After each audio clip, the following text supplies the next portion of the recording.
tong Georgia na to. Grabe. Ang war freak, di ba? Parang walang pinag-aralan ang Chip. Ay, sinabi mo pa.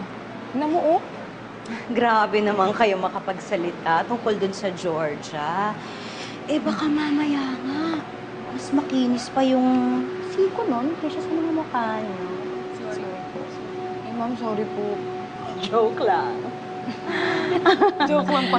Kinabahan kayo, no? Joke lang yan, ha? Pero, balik tayo kay Emma at kay Georgia. Grabe, no? Ay, grabe talaga, ma'am. Di ba? Tagal na ba silang magkaaway? Alam mo ba kung anong dahilan? Ay, ma'am. Tagal na po talaga silang magkaaway. Kaso, hindi namin alam yung pinag-ugutan ng pinag-aawayan nila.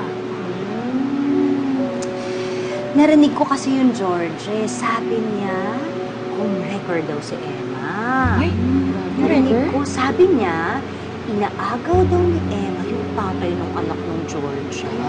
Ay, kaya Kung ganun, di ba? Tama lang naman ang paso siya kasi bad yun. Ay, ma'am, tama naman talaga ang ganun. Di ba? Geneva, I suggest you don't jump into conclusions, especially if it's based on what you heard from Georgia. Sinungaling at manglulokong tao niya.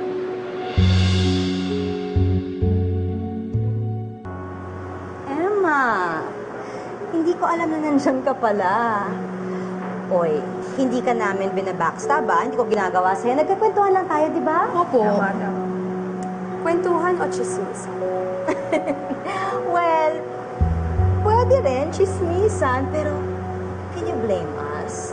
Sino ba naman ang hindi pagchichismisan nung nangyari? Alam mo, Emma, sa totoo lang, first time ko makakita ng ganun ka-jologs na awayan. Enlighten me nga.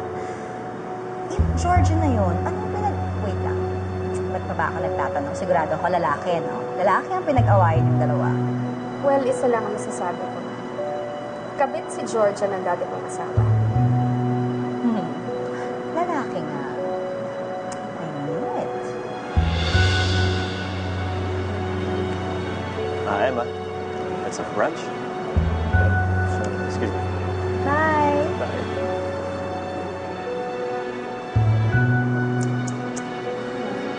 Ay, parehong-pareho talaga kami magkapatid. Lalaki ang